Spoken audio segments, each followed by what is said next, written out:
Nicole, and welcome to In Behalf of Animals.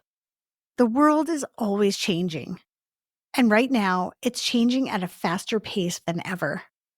As we ride these waves, as advocates, we have to stay focused, and we can't let the animals get left behind. There are a lot of issues and causes in this world, but please remember that the animals need our voices every day, no matter what. We are truly their only hope. As we all wish for a more kind and vegan world, my friends, the truth is we have to work for it. So today I'm happy to have some new, fresh inspiration. I have the pleasure of working with Bailey Chapman at Horseracing Wrongs, and she gives me hope that a new generation of animal advocates exists and will continue to grow. So here's my conversation with Bailey Chapman. Hi, Bailey. How are you doing? It's so nice to be here. Thank you so much for having me on. Thank you so much. So it's good to see you. It's been a little while since I've seen you in person, I think. So anyway, let's get right into it. And the first thing, because I already know that you're vegan, tell us your vegan story.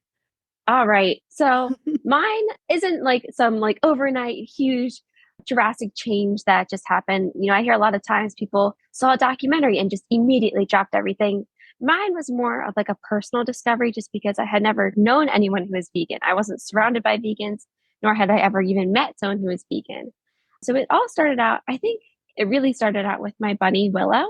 So I actually adopted her when I was in college. So I graduated college in 2021. So it was my sophomore year of college. And she kind of opened up my world to experiences of animals outside of just dogs and cats.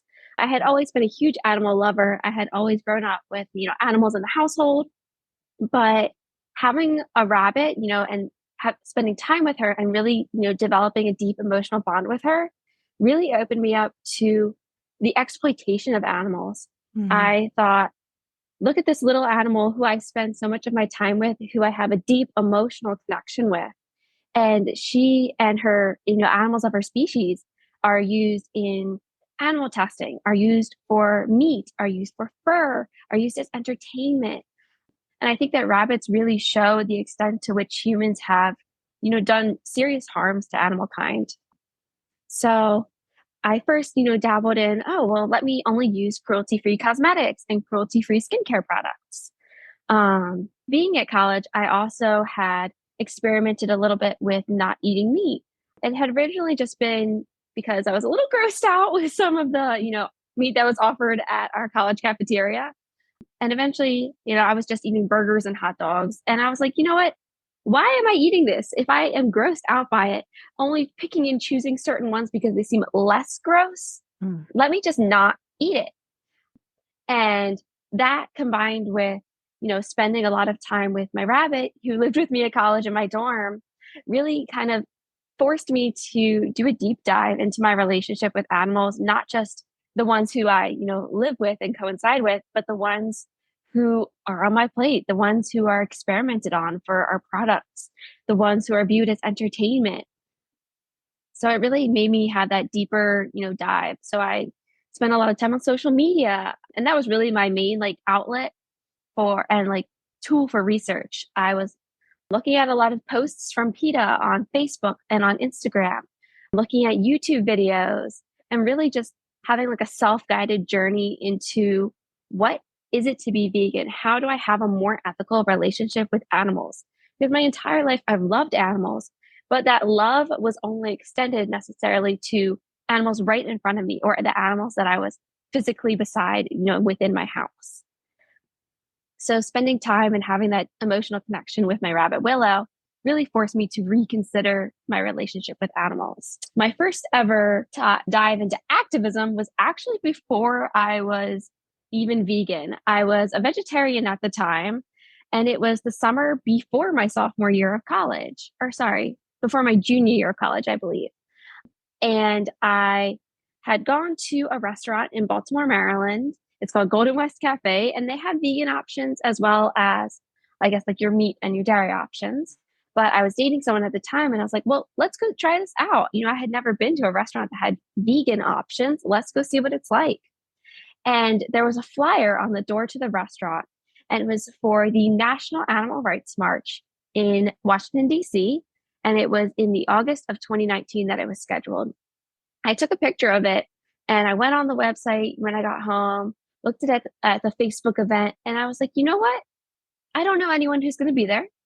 I've never really taken a dive into this community besides on social media. I want to go see what this is like. And as a college student, someone really blossoming into my own independent person, it was kind of, like a little, ooh, let's see what it's like. Just that tempting like independence and forming your own, self-expression and your own person. So I ended up going to that event. I brought my partner at the time who was not vegetarian or vegan. And we went, and I remember making a sign. I believe it had said, I refuse for my tax dollars to pay for the experimentation, exploitation, and abuse of animals. I was really against animal testing. No, but I never really knew how to make a sign, so it had a lot of big words on it. Not the most legible thing in the world. But I had took my sign and I met up with everyone, at a park in DC, and I marched with them. And it was quite an amazing experience coming from someone who had never, ever been an activist, hadn't even been a vegan. It was just that curiosity that kind of forced me out there. And I remember, seeing so many signs, chanting alongside these people who I had never met before, never having meeten a vegan in real life, and all of a sudden being surrounded by thousands of people with the streets blocked off by police cars. It was amazing. Wow. It really was an amazing experience. And that really, if anything, like elevated my sense of I need to do something, the sense of urgency that I have to hold myself to those moral standards. I was surrounded by people who are really passionate, are really strong, and strive to live the most ethical life they can. And that's what I want to do. I love asking people their vegan story because I think people love hearing vegan stories. And your vegan story is, I feel like it's very unique for your age, because I think that when I went vegan 15 years ago, I didn't know any other vegans. I kind of, my vegan story will be on another episode, but I don't want to go into that. But as you were, you're a very young person, you're still in college, and you're exploring this from your bunny at home, which we want everyone to look at those animals we call family, right? And then make that connection, which is so hard. And then to go to, you see a sign for an animal rights conference or march rather, and you're not quite all the way there to vegan yet. And you just go and you're like totally out of your comfort zone. And I think that's really, really amazing. And I think it's a really great story. So what inspired you to be an advocate for animal rights? So you went to the march. Yeah. And then was that like the moment?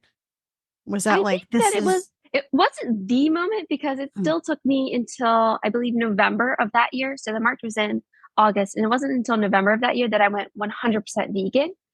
And I unfortunately am one of those people that don't have, some people have that crystal clear date. This is the day it happened. This is the day I don't really either. It was like over the course of a couple of weeks, right? Yeah. Yes. Yeah. But I can definitively say that in November of 2019, I did become vegan. But I think what really inspired me to be a voice, not just keep it inside, not just say, oh, this is my personal choice and leave it at that. I wanted to be a voice about it, and to be vocal about it, and to be loud about it, because people don't know, and people aren't told to question those things. I remember being a kid, and a lot of times it was just, don't question those things. It wasn't, why don't we eat meat? Just eat it. Right. It really wasn't something that we questioned. That was just how it was. And it's easier sometimes to just say, that's just how it is, and to continue about your day. Or some things are more explicitly hidden. We don't necessarily realize that our tax dollars do pay for experiments to be done on animals, across the country, whether it be rabbits, mice, fish, non-human apes.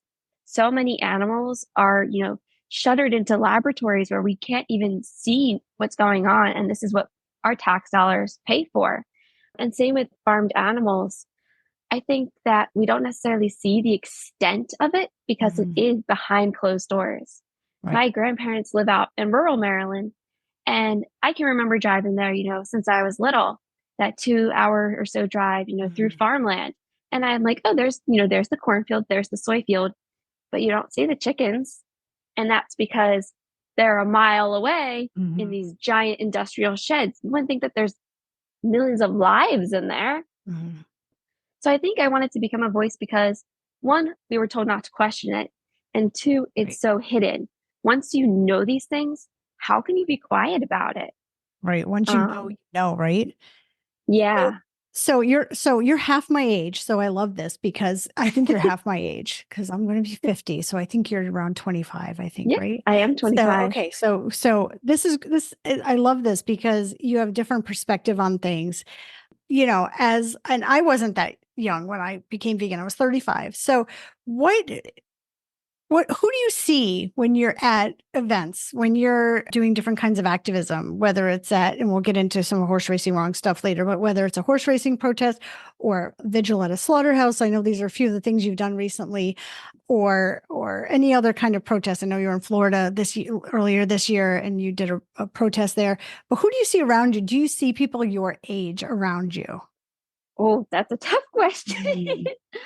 I typically am the youngest person, which to me made sense when I was in college. I'm a student and I am like at that age where, okay, I do have that independence. I don't need my mom's permission. So maybe that makes sense being the youngest when, you're in college. But post college, I was like, okay, I'm going to start seeing, high schoolers. I'm going to start seeing college students coming out and being active alongside me, whether it be at Horseracing Wrongs demo outside of a track, whether it be at a slaughterhouse vigil. I thought that there would be, younger people, especially because I think with the rise of social media, we have people who are becoming more socially conscious and more willing to take those uncomfortable steps to raise a voice against, atrocities.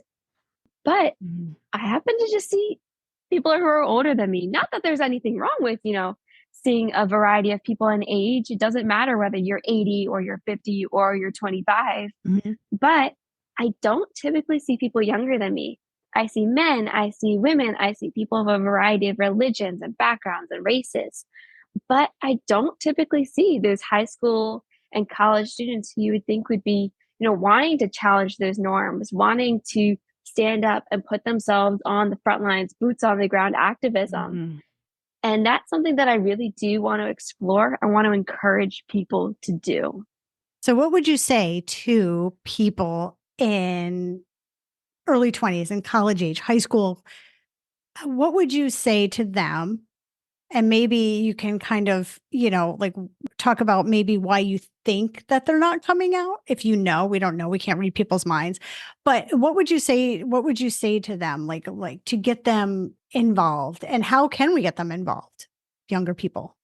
One way that I want to start, engaging with younger people is I actually do plan on going out to college campuses and trying to engage with students and having those, conversations saying, you know, one, just doing, general vegan outreach, but then saying, okay, if you are vegan or if you do believe the things that we are advocating for, come Mhm. out and join us. So that's kind of how I am going to, going forward, start having, those conversations with younger students. I think there's a lot of reasons why people aren't getting involved. There always are. Mhm. And whether you see those as reasons or excuses is your, own personal, judgment. I'm not here to make judgments. Right. Whether people say it's a financial thing because, oh, they have to be, working or they have to be at school, whether it's a time constraint, whether it's no access to transportation, there are ways to combat all of those issues. Whether it be, oh, I hear about an event, I can't get there. Let's carpool. There will always be someone willing to pick you up. If it's a financial, okay, do you need some gas money? Like everything we have here, all of our supplies are provided. You don't need to bring anything. We have everything for you. And a big thing I've been hearing about lately too is there's just bigger issues going on. Mm. What about people? What about, war? What about, all of these crises that are happening across the planet right now? Mm. And to that, that's very, very difficult to address because, of course, there are so many atrocities going on every second. And with that, of course, you should advocate, for those people, for those victims, but you have limitless compassion. I know that our energy is limited, but you can be compassionate and you can Right. care and you can advocate for so many different causes. Right. Um, And I know, and that's a really good point, because I do think in some people's minds, human issues are more important. So the animal issues should take a back seat, but it all comes together. I know that the people that I protest with and have been protesting with for years are out there either donating or going to protests and demonstrations for other, environmental. A bunch of us go to the climate marches with, our vegan sides to educate a little bit further about how being vegan can help, and caring about animals and animal agriculture can help with the climate. But we do that kind of we do, support human causes as well. So let's talk about balance a little bit, because I think this is a great question for you. I know of course. we're talking about your age a lot, but I think it's really good for you to be an inspiration to people that are younger. And I know, look, life, work life activism balance is not easy. I'm always working on it, but how do you balance activism with your personal life and other responsibilities with your job? And your work with Horseracing Wrongs is also activism as well. So, and then you do other activism. So how do you do that balance in your life? And because I know that that could be hard for people too, especially younger people, if they're trying to study, get a job, and be active at the same time. And I know there's a lot of pressure out there to be the best of everything, right? From social media, there's influencers to be the best at everything, to be the best activist, to be the best everything. So how do you do it? How do you balance everything out? Ooh, okay. So I guess that's kind of like a two-part, or Mm. I almost have like a two-part answer. Yeah. One is that there's so many different forms of activism. Activism doesn't necessarily have to be boots on the ground, protesting, marching, doing huge demonstrations. Sometimes it can just be wearing a shirt with your message on it. Sometimes it can be posting something on social media or even just Mhm. sharing something on social media. Sometimes it could be, oh, we're doing an alert or an action to contact your legislators or contact a media outlet. And the organization will have all of those resources right there. So you can just copy and paste. It could be signing a petition. It could be, engaging in just small talk with your friends and family. It doesn't always have to be this huge time consuming or energy, sucking event. Right. Sometimes it really just is armchair activism. And there's nothing Mhm. wrong with that if that is what you have the time and physical and mental ability to do. The second answer to that is, so you do want to get into that boots on the ground activism. It's definitely been a balancing act for me over the years. Mhm. I remember when I first got into activism, it was bang, bang, bang, multiple times a week. I'm Mhm. doing, slaughterhouse vigils, protesting every single second of my life. I wanted to do something. Right. But as I've, kind of been on this, vegan activism journey, I've learned to say, this is my work time. This is my personal care time. And this is the time that I dedicate to the animals. Of course, it doesn't mean that there's, flexing or that there's, times where I'm like, oh, let me add in a little bit of this or, oh, let me do this quick action. But usually, at least for me, I have my Saturdays. I told my work, this is my volunteer day. So I can't work, I'm volunteering. And luckily, a lot of animal rights groups are 501(c)(3) nonprofits. So it is volunteering. It is. You're volunteering your time for So, the animals. So yeah. exactly. Yeah. So Saturdays I've always had, reserved, and I had that conversation with my work. I had that conversation with my partner and my family. And I always, set aside Saturday as, okay, if I want to do an in-person event, this is the day that I'm going to do it. But of course, there's flexibility, there's life, but that's something that I use to balance it. And then doing that, computer and social media activism in the afternoons and in the evenings. And that's how I've kind of found that balance. But of course, there's something different for everyone. I don't, you don't necessarily have to reserve one entire day of the week to activism. It really can all be done from the comfort of your home, from your cell phone, from your computer, and just from having conversations one on one with people. So it's learning how involved you want to get, what you have the ability to do, and then how to integrate that into your daily life. I think that's a great answer. And I also think that a lot of people feel a lot of pressure that they have to be an influencer while they're being an activist. Like they have to do these live videos and they have to, and I think that burns people out a lot trying to they already have maybe a family and a job. And then they're like, oh, I have to do live videos at this protest and I got to post all the time and I have to do all these things. But you can share posts, you can, make a phone call. There's actions to call designers and ask them to go for free. And that's a quick action. And you don't need to have a lot of knowledge doing this, because once you tell yourself like, this is for the animals, it's so much easier because it takes yourself out of it. And I think that's a lot of what we need to do also, is kind of take ourselves out of it and what people might think about us and just go out there and be their voice, because animals can't be their own voice, right? So all their social justice movements, the oppressed could advocate for themselves. Patrick and I have been talking about this a lot, and we put a few little videos out on it, but the animals can't. Well, we'll plug Horseracing Wrongs a little bit. So you're a communication specialist for Horseracing Wrongs. So what drew you to Horseracing Wrongs and our mission? And what was your first interaction? You came to a Horseracing Wrongs protest, right? So when did you do that for the first time? So my first Horseracing Wrongs protest, I believe it was June 6th, 2020, I believe. And that was a protest at Laurel Park, and that was mid-COVID. So masks, lockdowns. It was definitely an interesting landscape to navigate. So yeah, if you needed a little push, I somehow became an activist during a lockdown and a pandemic. And that's when a lot of people stopped being active. A lot of people stopped being active like completely, or in 2020. So I don't know what it was, if it was the political landscape, if it was everyone just getting stressed and burned out about the virus and COVID and all that.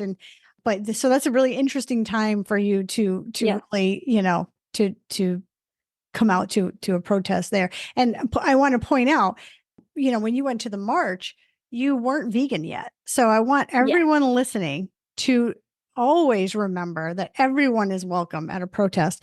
We always have allowed anyone and everyone to be at our Horseracing Wrongs protest when we did circus fur or whatever, and you don't have to be vegan yet. So you'll probably be vegan soon after, but maybe that's what you're already looking for. But anyway, you can just join and you can just be there for that animal. And I think that's really important, because that's how you start looking at the bigger picture. So sorry to interrupt on there, but I wanted to. That's totally fine. That was your introduction to Horseracing Wrongs. Yes.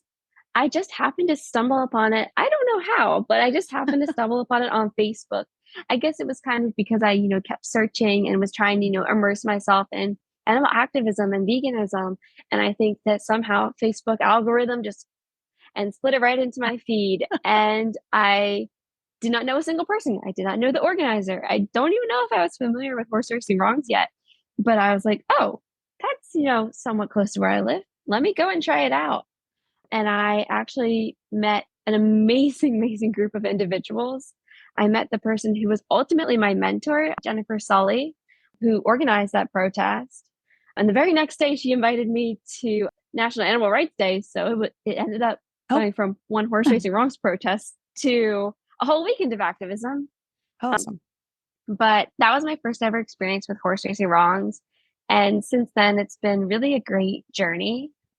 I've been, interviewed. I've written letters to the editor. I've been at protests in multiple different states, in Delaware, in Maryland, in New York, and really have had, an amazing opportunity to be an advocate for the animals. And it's definitely pushed me out of my comfort zone many times, but I've also learned so much. Horses are so lucky to have you advocate for them all the time.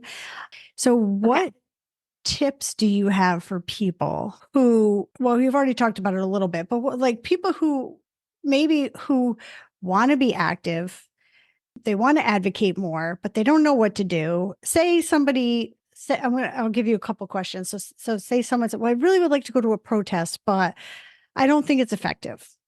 something like that, or that they don't think that what they're going to do matters. What would you say to that? What kind of inspiration or tips could you give somebody of I just any had age? a conversation somewhat related to this yesterday. Hmm. I had received a message saying, okay, what's changed with horse racing in the last 10 years? And to that, I say so much. I mean, change is Mhm. slow, but it is statistically happening. If you think your protest doesn't do anything, if you think, signing a petition doesn't do anything, I challenge you to think otherwise, because every little thing we do each and every single day is a step in the right direction. If a protest is not your thing at all, that's totally fine. But if you Mhm. do and are questioning, how can I do things differently? Or how, does this really make a difference? Or does this really matter? There are people, just walking by, even if they don't engage with you, they see you, and you can plant that seed in their head that, asks them to, evaluate, to further question things, to look things up and to research and, ask those important questions. Every little thing you do matters, and there is a space for everyone in activism. So even if you are uncomfortable with a protest or you don't see yourself going to a protest, regardless of your ability, of your time commitment, you can be an activist. You can do, sharing and posting on social media. You can, if you're an artist, you can, do artwork. If you are a musician making music, there are just so many ways that you can get active, whether it be in person, online, using your special skills and your talents. And if you don't know where to start, reach out, say something, and someone will most certainly help you. A variety of nonprofits, including Horseracing Wrongs, will provide you the materials that you need, will provide you the mentorship that you need in order to get active, whether it be, what are some online actions I can take, from home, or I want to say something. I want to be an in person presence at my local track because I'm tired of my tax dollars paying for this and it being unquestioned. Mhm. So just reach out. There are so many things that you can do, and there are so many resources and people willing to help you and get you started. That's a great answer. And I think that people think they need to be an expert in it to do any kind of activism, and you don't. I remember when I was picking up the phone to do a call action to one of the designers to ask them to go for free. And I like dialed the number and I was like, wait a minute, I can't do this. I'm not an expert in this. And I said, wait a minute, it's for the animals. I'm just going to ask them to go for free. This is animal cruelty. There's other designers have gone for free and animal skin free. And we're asking you to do this. And then that was it. It was so easy. So I just took like myself out of it, all my, issues. And, I still get nervous doing things. I still get nervous on the bullhorn. I think we're always in an uncomfortable place. But I want to ask this because people ask me this in interviews too. When I talk about horse racing Okay. wrongs, how do you stay motivated and positive in the face of the world that we're in and animal rights advocacy? How do you stay motivated and positive? People ask me this a lot too. So, Okay. I so I guess wanted to know the because you're first very thing would positive. be I try. Mhm. The first thing is celebrate the small wins and the small victories. Mhm. You are not going to end all animal exploitation by tomorrow because it is so entangled in our culture and in the human experience. Animal exploitation and the abuse and use of others for our gain is something that unfortunately our civilization has been built upon. So you're not going to change it overnight, but you are going to slowly, slowly change hearts, change the thoughts and minds of individuals. First, maybe your family and friends or strangers on the street. Then it may be our politicians and our legislators and our lawmakers, and then eventually you may be making that big change that you want to see, but it is going to take a lot of time, and celebrate those little wins. In regards to horse racing, there have been numerous tracks that have completely shut down operations since 2000. 45. I'm 20 from 2000. 45 tracks have closed. Yeah. It's 3 this year and And then one in Golden Gate. So that was huge. we've personally seen, these big races, attendance is plummeting. And when people are walking in those doors, it's not always a complete ignorance or, aggression towards Mhm. protesters. Sometimes they are curious, and sometimes the people driving by, I mean, just in my few years of activism, standing outside of Pimlico Racecourse, At first, it was a lot of middle fingers. There are people screaming, rolling down their windows and screaming. Obviously, we can't really hear what they say because they're going, 30 plus miles per hour down the road. But originally, that was a little bit more statistically common. Nowadays, it is maybe one middle finger, but so many supportive honks, so many thumbs up, so many peace signs, so many smiles and waves, people rolling down their windows saying, "What can we do?" Or like, "Oh, can we take a leaflet? Do you have anything?" Or if I am offering them a leaflet, sometimes they'll, reach into their glove box and say, "I already have one." Well, at least they're holding on to it for future reference. So that's good. Yeah. So and that's a great point too. So there's that answer, that person who reached out to you and said, what has changed in the past 10 years? Well, when you're advocating for the end to something, first it's going to take longer, right? So when we're the end to animal testing, the end for fur, for the end of people eating animals, these things take a really, really long time. Progress is slow, but like you said, celebrating those little wins are so important. And activism feels good. So do you feel good after you've been out there protesting?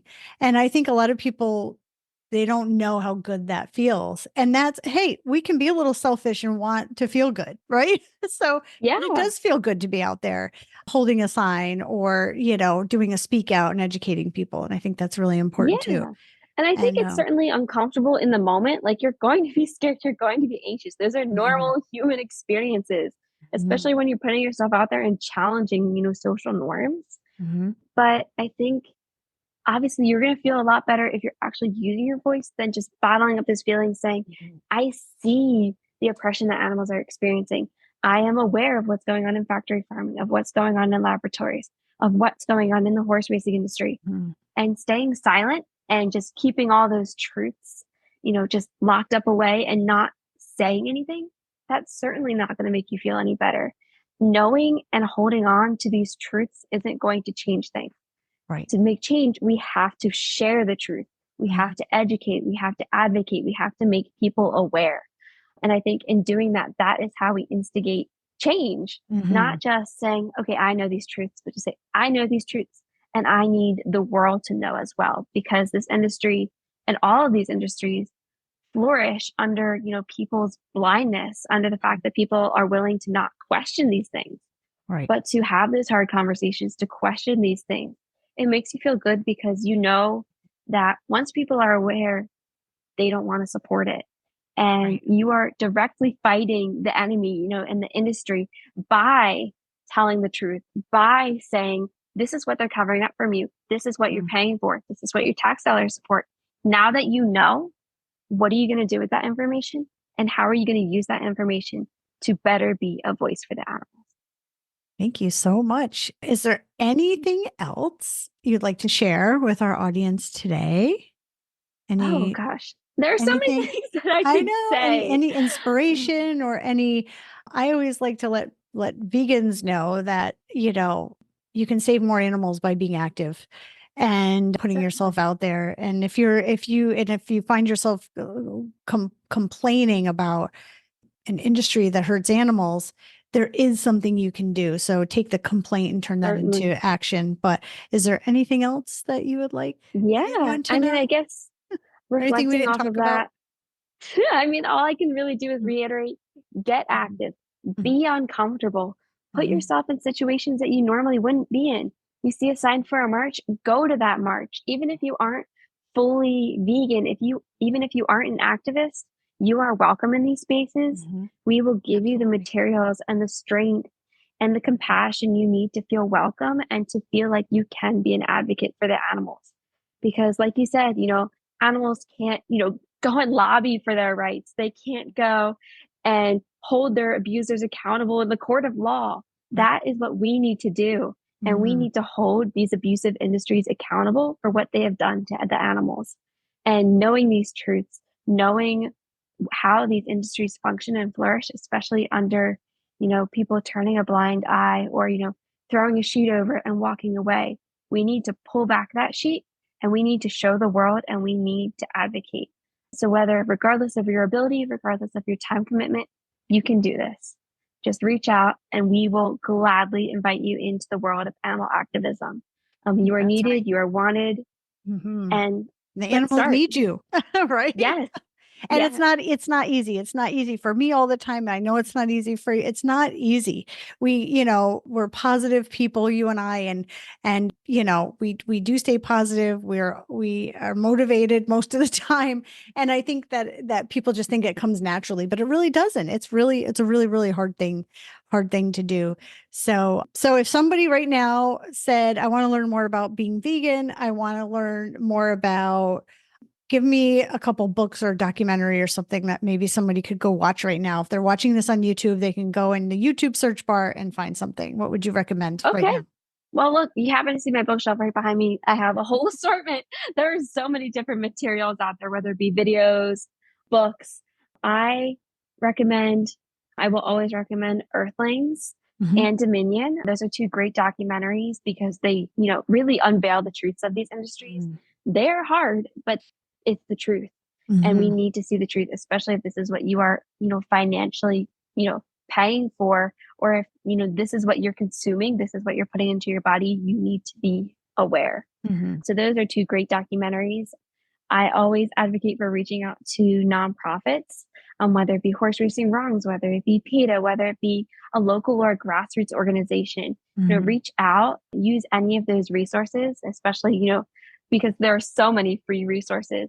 Books, I always recommend the classic Animal Liberation by Peter Singer, Mhm. but there's just a multitude of books, a multitude of documentaries.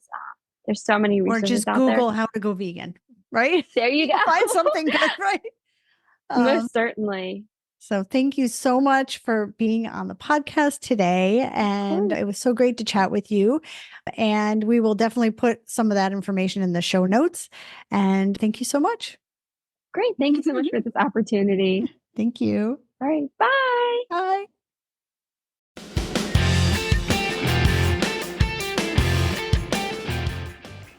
Hey, Nicole here from In Behalf of Animals. We hope you love our show as much as you love animals. And if you do, can you take a quick action to help amplify their voices? Simply follow our podcast and write us a 5-star review on Apple Podcasts, Spotify, and wherever you are listening right now. It helps new listeners discover the show to learn more about how they can join our community and help animals too. Thank you for listening, and remember to be their voice every chance you get.